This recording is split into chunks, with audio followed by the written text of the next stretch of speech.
السلام عليكم مشاهدينا ومرحبا بكم في حلقة جديدة من حلقات محترفي الحماية.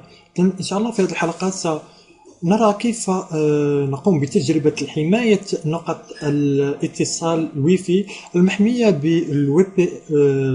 WPA2 أو WPA، والتي تعتمد على الويفي بروتوكول سيت اب والملخصة ب WPS. إذن على بركة الله سأقوم باستخدام ديستريبيسيون باكتراك من لينكس، الفيرسيون الأخيرة، لأن هي فيها الأداة التي ستمكنني من تجربة حماية الويفي مثبتة على هذا الديستريبيسيون.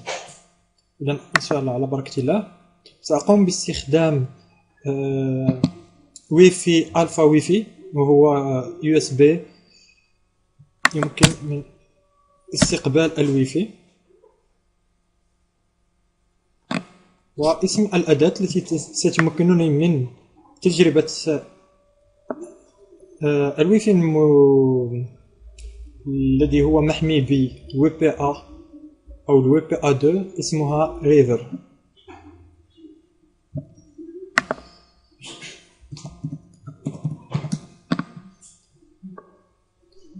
أقوم بالدخول إلى الانترفاس جرافيك الخاصة بالباك تراك، ثم أقوم باختيار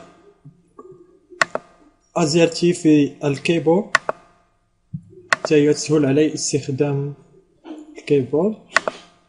في إدخال الأوامر أختار الفرنسية. جيد.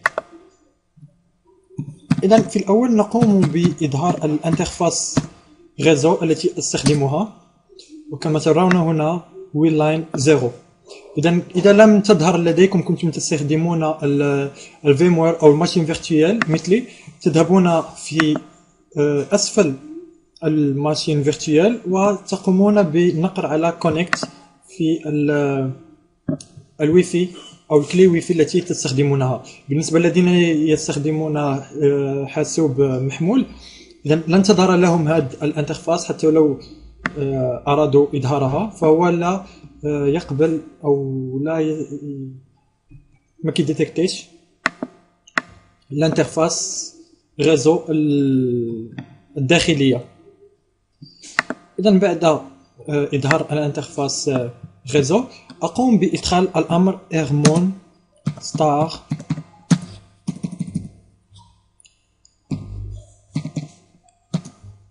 ويلاين 0. إذن هذا الأمر يمكنني من استخدام مون كانترفاس، مون 0 كانترفاس، أو الذهاب إلى المونيتور مود، والذي سيمكنني من سيقوم بمساعدتي في المرحلة التالية. بعد ذلك نقوم بإدخال الأمر RODIMP-NG،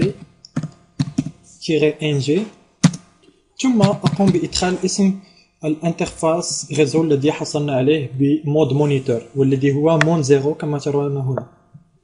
أقوم بالنقر على Entrée، وهنا يقوم بإظهار جميع الويفيات أو نقاط الاتصال الموجودة في المكان الذي أتواجد به حاليا. إذن سأختار إحداهما تكون محمية بالWPA2. مثلا سأقوم باختيار هذا الخيار. إذن كنترول سي لإيقاف RODIMP، ثم أقوم بعمل نسخ للأدريس ماك الخاصة بالروتر. بعد ذلك أقوم بإدخال الأمر ريفر لنرى جميع الأوامر الموجودة. بالنسبة لي سأقوم بإدخال الأمر العادي والذي هو ريفر تيري إي مون الانترفاس جرافيك دائما تيري بي والأدريس ماك الخاصة بالروتر، ثم ناقص تيري في في. إذن على بركة الله ريفر مون 0 ناقص بي، ثم الأدريس ماك التي قمنا بنسخها سابقا، وناقص في في. إذن هذا الأمر سيقوم بالبحث في جميع البين أو الأكواد بين الموجودة خاصة بالروترات، والبحث داخل هذه الأكواد عن الكود الويب بي أ. إذا عندما سأقوم بالنقر على أونتري سيقوم بعمل سكان ثم يبدأ. كما تلاحظون هنا قام بالبحث في البين 1 2 3 4 5 6 7 0، وبعد ذلك سيذهب إلى بين آخر ويقوم بالبحث فيه عن الكود وهكذا. إذا بالنسبة لي لأجد البين الخاص بالروتر الخاص بي استغرق وقت 14 اليوم.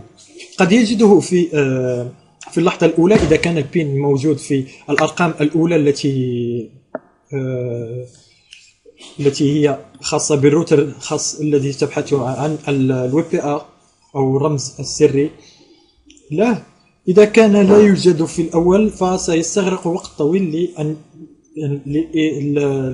للحصول عليه. بالنسبة لي الآن سأقوم بإيقاف هذا الأمر لأني أعرف مسبقا، الآن أعرف ما هو البين الخاص بي. سأقوم بإدخال البين مباشرة وسنرى النتيجة عندما نترك الأمر ريفر يبحث عن البين. إذن الأمر هو ونضيف موان بي أو شرطتان ثم موان بين شرطتان. إذن سأقوم بأخذ البين.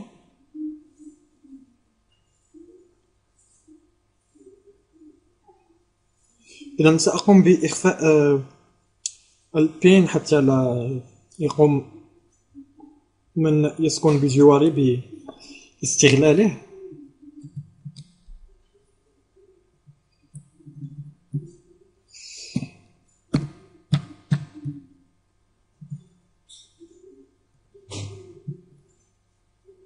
إذن قمت بإدخال البين ثم أنقر على أنتري،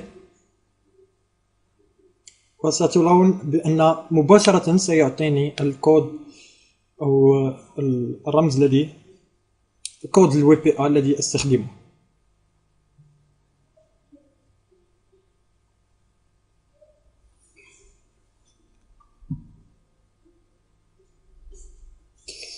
إذا نعم، هذه الرسالة إذا ظهرت لكم فليس هناك مشكل. فالروتر عند عدة محاولات لاختراق الويب بي اس يقوم بحماية نفسه، وذلك بحبس أو إيقاف المحاولات لمدة معينة. هنا سيقوم البرنامج في كل 30 ثانية بالمحاولة، وعندما لن يستطيع أن يقوم بتجربة البين الموجودة في الروتر سيحاول مرة أخرى 60 ثانية وهكذا حتى يقوم الروتر بإعطائه مرة أخرى محاولات جديدة. إذن هنا سيأخذ بعض الوقت.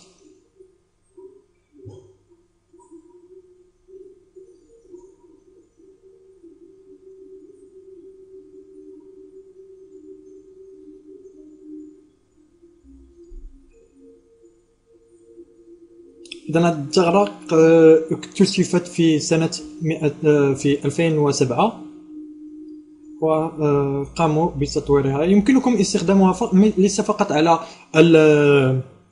فقط على الباك تراك، فيمكنكم تحميلها من الرابط التالي river wps. إذا يمكن أن تحملها من جوجل. نكتب على محرك البحث جوجل river wps wps ثم نختار كود جوجل /p/river-wps/ ثم نذهب إلى الداونلود ونختار الفيرجن الأخيرة والتي هي river 1.4. إذن كذلك يمكنكم أخذ الكود الذي يمكنكم من تثبيته على اللينكس، والتي هو أظن أنه موجود في هذا الPDF.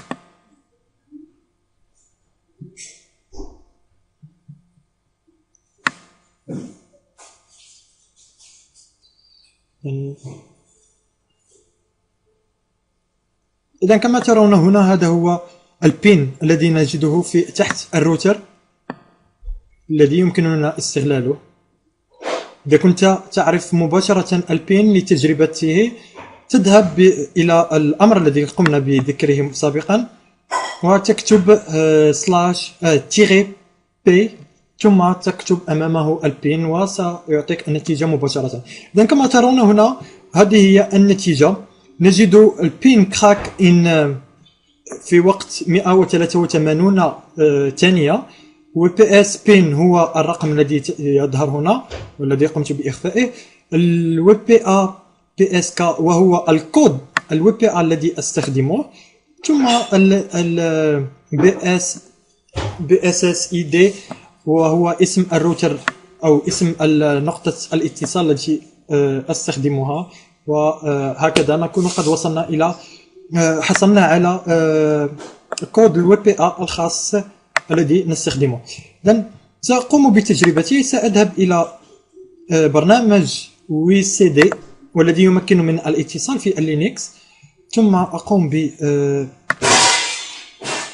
بقطع الاتصال بالكارت ريزو وأختار نقطة الاتصال التي أستخدمها، ثم أوكي، ثم أعمل كونكت وسنرى النتيجة. سيقوم بالاتصال بالكود الذي حصلنا عليه من الريفر. إذن الكود هو نحصل عليه بالهيكس. إذا كان المستخدم يقوم باستخدام كود بشكل باسم أو شيء من هذا فيقوم البرنامج بحصول عليه بالهيكس، وهو يشتغل كذلك حتى لو كان بالهيكس. وكما نلاحظ هنا أقوم بفتح التيرمينال ثم أكتب كوماند بينج google.com وسنرى أنه سيستطيع عمل بينج لجوجل لأنني متصل بالإنترنت. شكرا على تتبعكم. أتمنى أن هذا الشرح قد راق لكم. لا تنسوا أن تشاركونا باقتراحاتكم، آرائكم وتساؤلاتكم. شكرا وإلى اللقاء في حلقة قادمة إن شاء الله. كان معكم إلياس مفتاح. تشاو.